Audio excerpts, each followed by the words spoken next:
once again and welcome back to the Home Based Ministries Network. This is your morning devotion.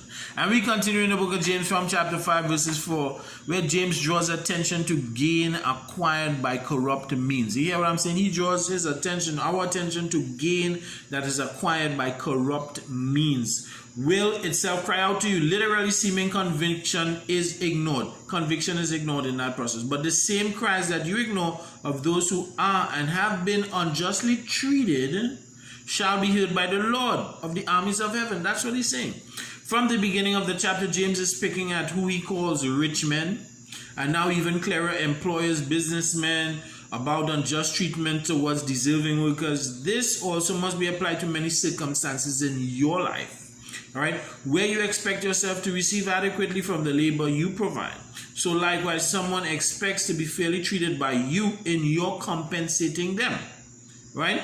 You also sometimes act as though you have not valued another man's labor. So this should also appeal to your own conviction. And I do mean that you should value the labor of those around you and who labor in his vineyard. No labor should be without reward and regard. Remember, the Lord of Sabaoth hears and sees all.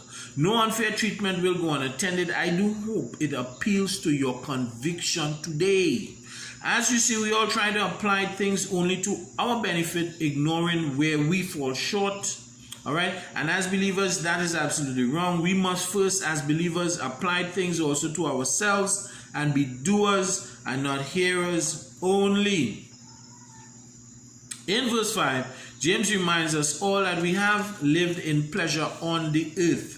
Not just to the rich man, but to us all. We reap and benefit from so many things without giving back.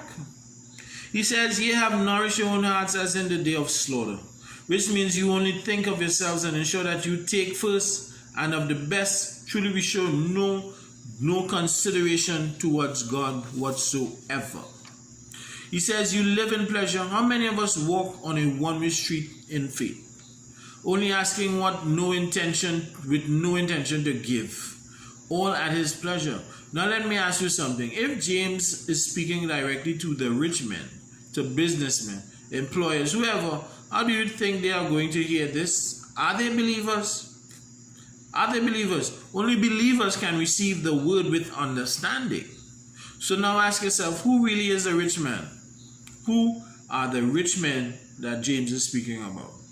Or do you all stand reading the scripture to your bosses and your employers? I am sure none of those persons have ever even heard any of this whatsoever.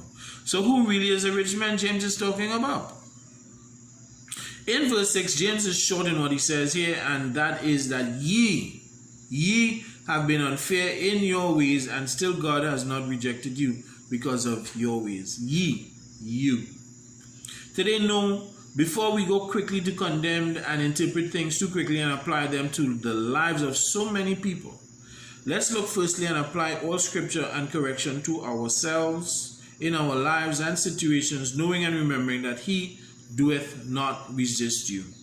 And if he does not resist you, if he has not resisted us, then we have been accepted with all of our imperfect ways, knowing that God loved us just the way we are. All right? Even with all of our flaws, so much that he provided us a way through Jesus. And all we have to do is just believe. So share it with someone today.